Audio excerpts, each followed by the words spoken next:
हरे कृष्णा। आज वैशाख मास की तृतीया अर्थात अक्षय तृतीया। अक्षय अर्थात जिसका क्षय नहीं होता है और इसलिए 3.5 विशेष वर्ष के मुहूर्त में एक मुहूर्त है अक्षय तृतीया। गुड़ी पाड़वा, दशहरा और बलि प्रथा, इनके साथ अक्षय तृतीया का बहुत महत्व है क्योंकि ये विशेष दिन है जहां पे सूर्य गणना चंद्र गणना अनुसार ऐसा एक संयोग आज के दिन में तैयार होता है कि हर क्षण एक शुभ मुहूर्त है। कोई भी कार्य करने के लिए मनुष्य के लिए अलग अलग प्रकृति के बहुत सारे एनर्जीज फोर्सेस होते हैं, इसलिए शुभ अशुभ इस द्वंद्व सुख दुख में ये मनुष्य फंसा रहता है। इसलिए कोई भी कार्य का फल अच्छा प्राप्त करने के लिए जो मुहूर्त दिखाया जाता है, देखा जाता है, और ये आज के दिन में कोई भी क्षण ये शुभ ही होता है। ये क्या है शुभ मुहूर्त? ये क्षय और अक्षय क्या है? और आज के दिन कोई भी दुकान की शुरुआत हो, व्यवसाय की शुरुआत है, कोई भी खरीदी हो, सुवर्ण की खरीदी हो, वो आज किए जाती है। ऐसा क्या छुपा है इस दिन में और इसके पीछे सही में शास्त्र है और क्या शास्त्र है, ये हम साइंस से, शास्त्र से देखने की आज कोशिश करेंगे। अलग अलग प्रमाण हैं हमारे शास्त्र, जो हमारी वैदिक संस्कृति अनुसार इसमें ये सुपर साइंस है। तो आज विशेष दिन आया है और विशेष दिन में अलग अलग विशेष घटना हुई है। इसलिए मनुष्य के लिए धर्म, अर्थ, काम और मोक्ष, धर्म अर्थ कर्तव्य, इस प्रकृति में जीने के लिए, जीवन व्यतीत करने के लिए उसे कर्तव्य तो करना है जिसे धर्म कहते हैं। और मनुष्य को अपना जो सुख आनंद की अनुभूति के लिए अर्थ और काम की आवश्यकता होती है, और इसके साथ धर्म अर्थ काम के साथ मोक्ष भी जरूरी होती है। तो ये धर्म अर्थ काम मोक्ष क्या है और आज उसका संबंध क्या है, इसलिए एक विशेष संधि मनुष्य के लिए दी जाती है और वो दिन है अक्षय तृतीया का दिन। तो ऐसा क्या हुआ था और क्यों ये हमें मनुष्य ने इस दिन का लाभ उठाना चाहिए, वो हम देखेंगे। इसलिए पहले गुरु की, भगवान की आशीर्वाद की आवश्यकता है, इसलिए हम प्रार्थना करेंगे। ओम अज्ञानतिमिरान्धस्य ज्ञानाञ्जनशलाकया चक्षुरुन्मीलितं येन तस्मै श्री गुरवे नमः। नमो विष्णुपदाय कृष्णपृष्ठाय भूतले श्रीमते भक्तिवेदांत स्वामी इति नामिने। नमस्ते सरस्वती देवे गौरवाणी प्रचारिणे निर्विशेष शून्यवादी पाश्चात्य देशतारिणे। वाञ्छाकल्पतरुभ्यश्च कृपा सिन्धुभ्य एव च पतितानां पावनेभ्यो वैष्णवेभ्यो नमो नमः। जय श्री कृष्ण चैतन्य प्रभो नित्यानंद, श्री अद्वैत गदाधर शिवासादि गौर भक्तवृंद। हरे कृष्ण कृष्ण कृष्ण हरे हरे, हरे राम राम राम हरे हरे। मुखं करोति वाचालं पंगुं लंघते गिरिं यत्कृपा तमहं वन्दे श्रीगुरु दीनतारिणं परमानंदमाधवं श्री चैतन्यम ईश्वरम। हरे कृष्ण। भगवान की और गुरु की आशीर्वाद से हम आज का दिन अक्षय क्यों है ये जानने की कोशिश करेंगे। क्षय अर्थात क्षय होता है। कोई भी ये जगत ही बनाया है क्षय के लिए, ये भौतिक जगत जिसे कहते हैं। और ये ऐसा क्यों है और इसलिए हम जो है वो अक्षय है, हम शाश्वत है। और यहाँ पे हम क्यों आए हैं ये पहचान देने के लिए हमारे संस्कृति में हर एक त्योहार आता है। तो यहाँ पे कोई भी जो कार्य होता है वो ऊपर से नीचे ही आता है, ऊपर से नीचे अपने आप होता है, नीचे से ऊपर उठाने के लिए प्रयास होता है। इसलिए हर त्योहार हमें नीचे अपने आप हम आते, क्षय अर्थात उसका घटन होता है। इसलिए हम जन्म भी लेते हैं तो जन्म के साथ हमारी मृत्यु निश्चित ही होती है। हर कोई जो चल अचल है, वहां पे उसका घटन मृत्यु ये निश्चित होती है और अपने आप हम नीचे आते हैं। इसलिए ये समझने के लिए कि हम तो अक्षय है अर्थात शाश्वत है और इसलिए हमें अलग अलग संधि दी जाती है। सबसे बड़ी संधि है कि हमें कार्य, हम शाश्वत है, क्रियाशील है और क्रिया में ही हमारा आनंद है, इसलिए हमें कुछ कर्तव्य करना होता है, उसे धर्म कहते हैं। और आज के दिन जो है सबसे विशेष एक धर्म कर्तव्य के लिए हमारे जो पूर्वज होते हैं उन्हें आज स्मरण किया जाता है और आज हमारे पूर्वज हमारे घर भोजन करने के लिए आते हैं।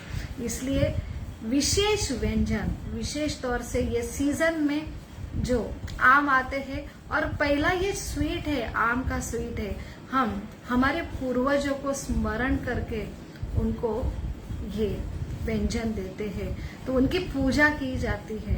तो हम भगवान की पूजा, उसके साथ मनुष्य की और सबसे जरूरी हमारे पूर्वज जिनकी वजह से हमें देह मिला है, ये संस्कार मिला है, इसलिए और उनके जो पूर्वजों के गति, जहाँ पे एक पुत्र जो विशेष लोग है पितृलोक, ऐसे पितृलोक में उनका एक गति थम गई है, उनको आगे जाने के लिए आज के दिन विशेष रूप से अग्नि जो भगवान का रूप है उनमें ये व्यंजन डाला जाता है।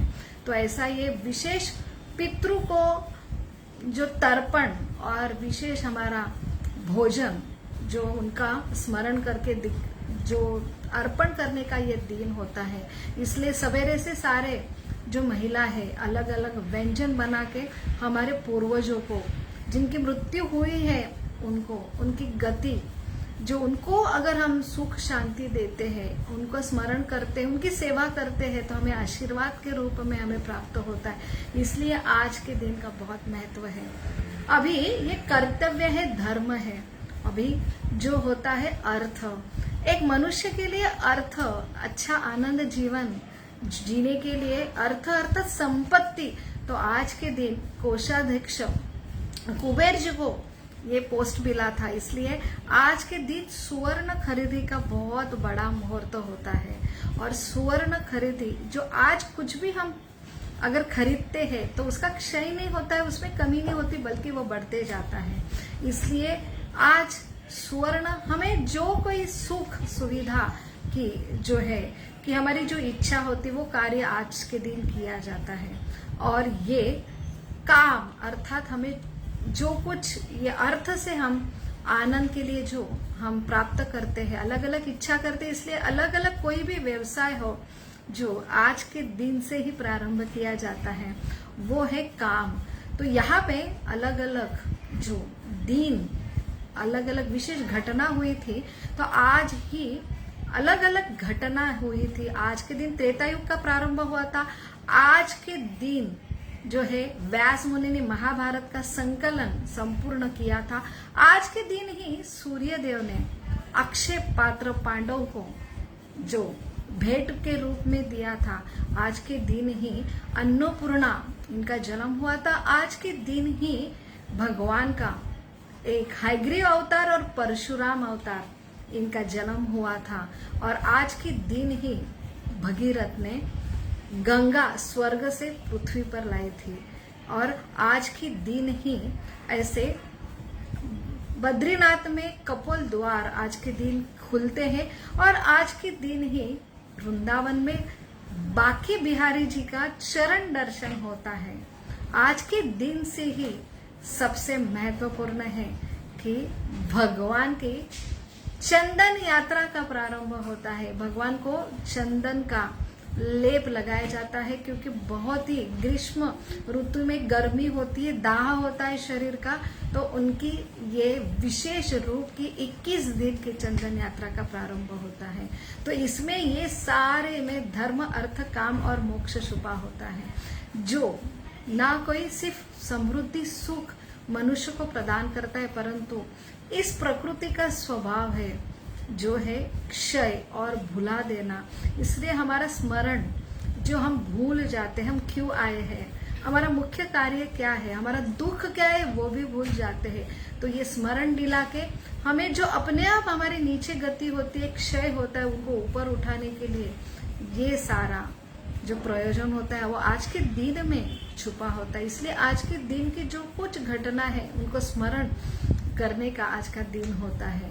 तो पहले जो है धर्म, हमारा कर्तव्य करने के लिए हमको सबके आशीर्वाद लेना है, पूर्वजों का आशीर्वाद लेना है, उनको व्यंजन जो है उनको खिलाना है। ये साइंटिफिक प्रोसेस है, जैसे हम फोन पे गूगल पे डालते हैं वैसे ही हमारा ये साइंस है कि हम जो कुछ जो है हम प्रेम से व्यंजन देते हैं। तो ये प्रोसेस है अग्नि की, और ये अग्नि की प्रोसेस से हम अपने पूर्वजों तक अपना प्रेम और हमारा जो प्रसाद है, अन्न है, वहां तक उनको खिलाते हैं।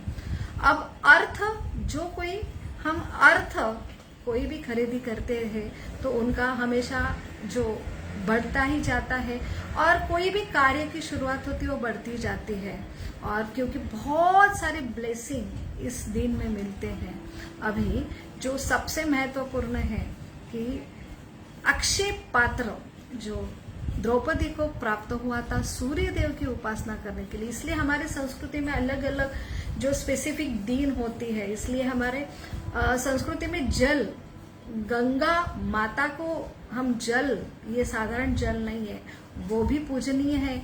और आज भूमि भी हम भारत माता के रूप में उनको पूजा करते, तो आज का दिन ही पूजनीय है, ये तिथि पूरी ही पूजनीय है।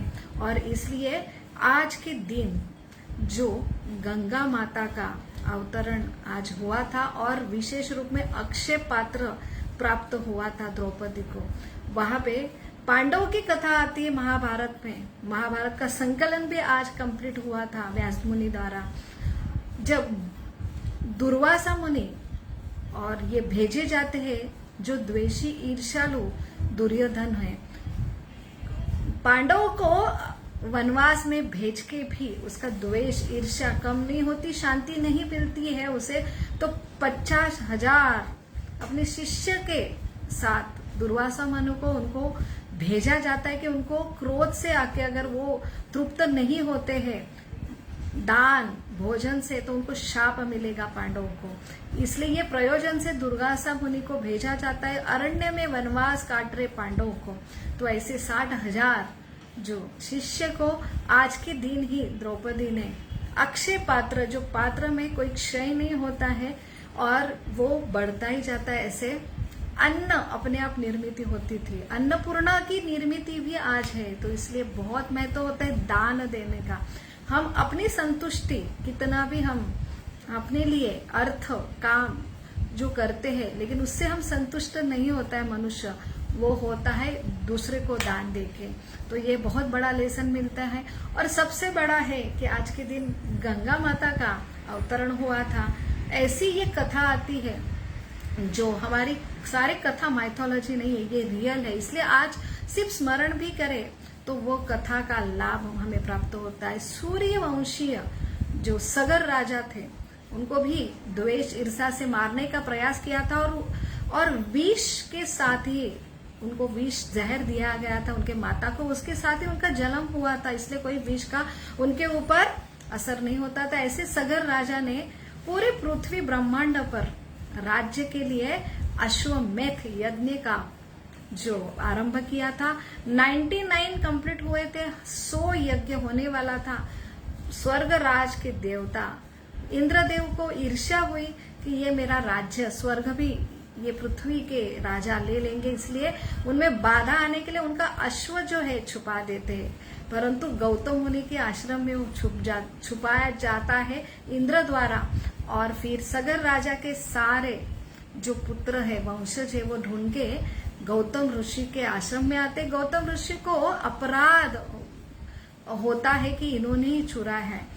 ये गौतम ऋषि को ये जब पता लगता है तो ऐसे ये गौतम सगर राजा के पूरे वंश को ही वो शाप देते, भस्म करते हैं। और ऐसे ये सगर राजा के अंशुमन और दिलीप, ये उनके ही वंशज में आगे आए हुए, ये अपने जो वंशज है उनका उद्धार कैसे हो, क्योंकि ये प्रयास होता है कि हम शरीर जन्म लेता है, मृत्यु होता है, लेकिन ये संस्कार जो होते हैं कि ये मनुष्य को अंत विधि जो है उसका संस्कार नहीं हुआ तो आगे उनकी गति रुक जाती है। इसलिए यहाँ पे बहुत प्रयास करते हैं अंशुमन दिलीप, लेकिन कोई विफल नहीं होता है। लेकिन उनके जो आगे आने वाला है भगीरथ, वो कामयाब होता है, गौतम ऋषि को प्रसन्न करता है। गौतम ऋषि उसका उपाय बताते हैं, गंगा नदी का आगमन और गंगा नदी के जल के द्वारा अगर ये जो भस्म हुए हैं उनके ऊपर गिरता है तो उनका उद्धार होता है, आगे की गति ये होती है। और अल्टीमेटली अच्छा जन्म के बाद अल्टीमेटली गति है फिर से अपना भगवत धाम, जो हमारा शाश्वत माता पिता है उनके घर हमने वापस जाना। ये होता है कोई भी विधि जो संस्कार जीवन भर भी और जीवन के अंत्य में भी, वहां पे उनको ये रहस्य समझता है। गंगा नदी को भी प्रसन्न करने में भगीरथ कामयाब होते और वो उपाय बताती है कि मुझे तो लेके जाओ, लेकिन मेरा इतना प्रवाह का जो स्पीड है बहुत हाई है कि मैं सीधा नरक में चली जाऊंगी। तो इसलिए मुझे पहले शाश्वती चाहिए कि कोई तो भी मेरा प्रवाह रोके। और सिर्फ रोकने पर इतना, हर क्षण यहाँ पे क्षय होता है, हर क्षण यहाँ पे पाप होता है मनुष्य द्वारा।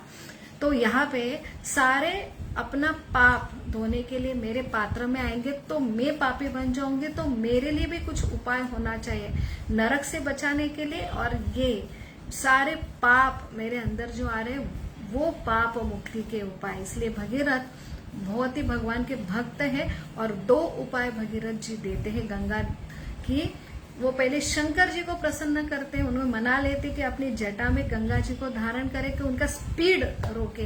तो इसलिए हमारे जो अलग अलग प्रोजेक्ट है, जैसे जल संपादन प्रोजेक्ट होता है, तो हमें पानी जो जीवन है वो हमें एक जगह हर गांव में ये रोकने के लिए इतने अलग अलग प्रोजेक्ट होते हैं। तो वो है शिव जी का ही प्रोजेक्ट है। तो वहां पे शिव जी को मनाया जाता है अपने जटा में धारण करके ये गंगा जी को रुकाने के लिए। और उसके बाद जो जल दूषित होता है, अलग अलग पाप, तो यहाँ पे पाप है भगवान का विस्मरण, अपने पूर्वजों का विस्मरण, तो ये सही में पाप है। और उसके द्वारा जो मनुष्य क्रिया करता है तो वो मिटाने के लिए भी हमें संधि दी जाती है, ऐसे जल में स्नान करने के लिए।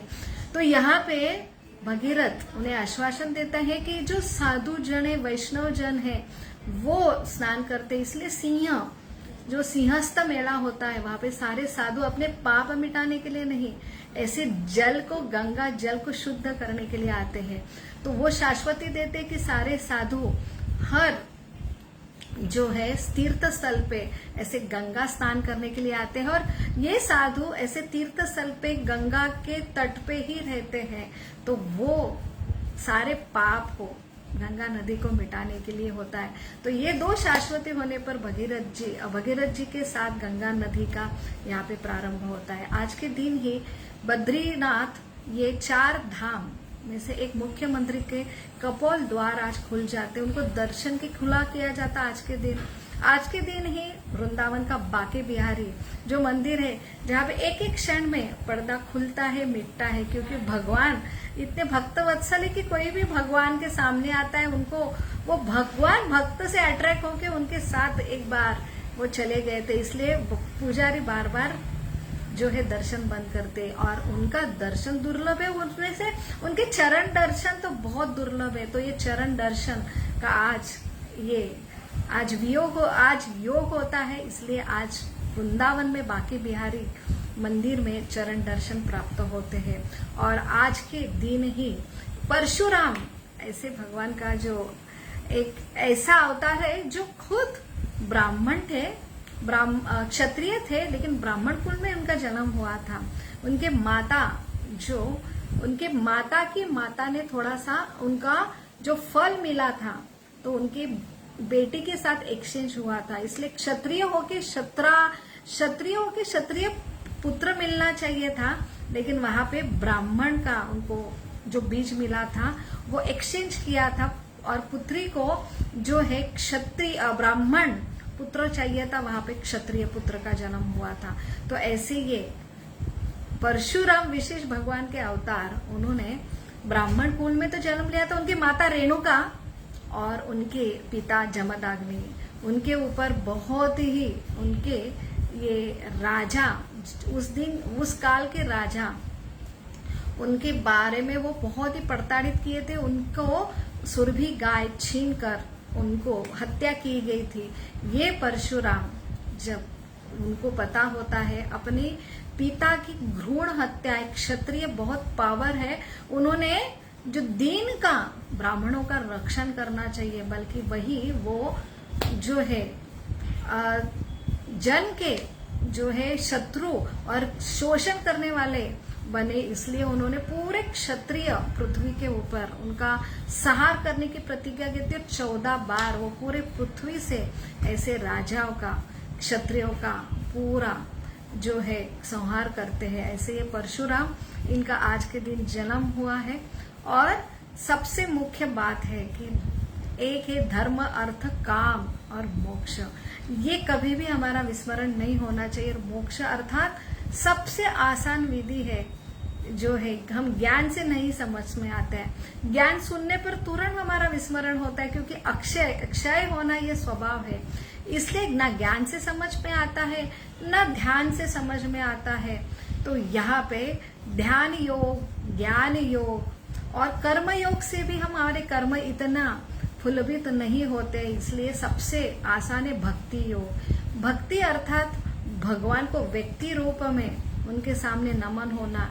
इतने सारे पूर्वज, इतने सारे जीव है, उनके प्रति कृतज्ञता व्यक्त करना, उनकी सेवा करना एक मनुष्य को आसान नहीं है। इसलिए ये विधि दी है कि भगवान को व्यक्ति रूप में उनकी पूजा की जाती है। भगवान को आवश्यकता नहीं है, परंतु हमारा जो हृदय में सारे काम, क्रोध, लोभ, मद, मत्सर छुपे हैं, वो शुद्ध होने के लिए भगवान व्यक्ति रूप में, विग्रह रूप में आते हैं। तो आज के दिन चंदन यात्रा का प्रारंभ होता है। जो भगवान कृष्ण कलयुग में चैतन्य महाप्रभु के रूप में आए और सिंपल विधि नामस्मरण और कथा सुनना ये दी है, और भगवान की सेवा, विग्रह की सेवा। और यही भगवान आते तो गुरु हम स्वीकारते हैं ईश्वरपुरी, और उनके जो गुरु है माधवेंद्रपुरी, इतने शुद्ध भक्त है। और उन्हें स्वप्न में भगवान, तो हमें स्वप्न भगवान बात करते हैं, भगवान दिखते ही नहीं, तो भगवान की भाषा ही नहीं हमें समझ में आती है, क्योंकि हमारे हृदय में मेरा अहंकार, और इसलिए इतना काम, क्रोध, लोभ, मद, मत्सर छुपा है। लेकिन शुद्ध भक्त ये भगवान को देख भी सकते, सुन भी सकते हैं, और भगवान उनसे बात भी करते हैं। वो स्वप्न में आके गिरिराज गोवर्धन में उनको बताते हैं कि मैं गोपाल जी, यहाँ पे मुझे जमीन में कितने वर्ष से मुझे गाड़ा गया है, और ये इससे बाहर निकालो और मेरी सेवा करो। तो भगवान एक पिता के रूप में है और सबका पालन पोषण करते हैं, परंतु जो प्रिय पुत्र है, जो उनकी इच्छा करता है उनकी सेवा का, उनको डायरेक्ट आदेश देते हैं। तो यहाँ पे उनका आदेश से ही गोपाल जी की स्थापना होती है, और फिर आगे और आदेश भगवान देते कि मुझे गर्मी के दिनों में बहुत दाह हो रहा है, तो मुझे चंदन का लेप लगाओ। भगवान को अगर चंदन का लेप लगता है, भगवान एक रूट के समान है और ये एक जड़ के समान है, तो उनको अगर हम ठंडावा देते हैं तो सब सृष्टि ठंडी और उनमें जो दाह कम होता है। तो ये बहुत बड़ा साइंस है, और यही साइंस के लिए भगवान को मूर्ति रूप में जो पूजा की जाती है, और मूर्ति रूप में ये जो संसार का दाह है तो वो मिटाने के लिए भक्त हाथ से चंदन की लकड़ी घस के उनके लेप लगाते हैं। तो यही माधवेंद्रपुरी को ऑर्डर देते हैं भगवान, और ये मलाई चंदन, विशेष चंदन की लकड़ियां लाने के लिए वो निकल पड़ते वृंदावन से, पैदल ही चलते हैं जगन्नाथपुरी के आसपास ये लकड़ी लाने के लिए। रास्ते में गोपीनाथ का मंदिर, उन्हें यहाँ पे वो विश्राम के लिए रुकते हैं। गोपीनाथ जी को खीर की चढ़ावा होता है, वहां उनकी इच्छा होती है कि मेरे गोपाल जी को भी ऐसी खीर मुझे देना है, बस टेस्ट करने के लिए मिलेगी। तभी वो खुद को कोसते कि मैंने भगवान की खीर मांगने की इच्छा की, और वहां से चले जाते हैं। और भगवान ये सुनते हैं और 12 जो मटकी है वहां से एक मटकी उठा लेते हैं, पीछे छुपा देते हैं। और जब पर्दा लगता है और पुजारी को स्वप्न में वो कहते हैं कि मेरे भक्तों के खीर चाहिए, वो मैंने छुपाई उनको देना। तो भगवान भक्त की सिर्फ इच्छा ही नहीं, वो ऐसे कार्य करके अपना प्रमाण देते हैं और भगवान खुद भक्त के लिए खीर चुराते हैं। तो ऐसे ये माधवेंद्रपुरी को ये खीर दिए जाते हैं और माधवेंद्रपुरी अपना जो है कार्य, अपना मिशन के लिए आगे जाते हैं और अपना जो मुझे कोई मेरी पब्लिसिटी ना हो इसलिए वो वहां से चले जाते और लेके आते हैं चंदन। फिर रास्ते में और उनको भगवान ऑर्डर देते कि गोपीनाथ और गोपाल में एक ही हो। तो भगवान सारे एक है, हमारे श्रद्धा भाव प्रेम बढ़ाने के लिए अलग अलग रूप में आते हैं और हमें सबसे महत्व हमारा सेवा वो संधि देते हैं। प्रेम से अगर पत्र पुष्प फूल भी हम देते हैं तो प्रेम भगवान स्वीकारते हैं। ऐसे ये गोपीनाथ को चंदन चढ़ाया जाता है, पूरा लेप लगाया जाता है। इसलिए आज के दिन से ही ये बहुत ही बड़ा फेस्टिवल 21 दिन का प्रारंभ होता है। हर मंदिर में कृष्ण को चंदन का लेप भक्त घस घस के अपना जो शारीरिक श्रम से ये एक प्रेम का तोहफा भेंट देते हैं। तो ये है प्रेम का त्योहार। तो यहाँ पे धर्म अर्थ काम और मोक्ष चारों का ये संगम लेके आता है अक्षय तृतीया। तो आप सबको अक्षय तृतीया की लाख लाख शुभकामनाएं। हरे कृष्ण कृष्ण कृष्ण हरे हरे, हरे राम राम राम हरे हरे। हरि बोल।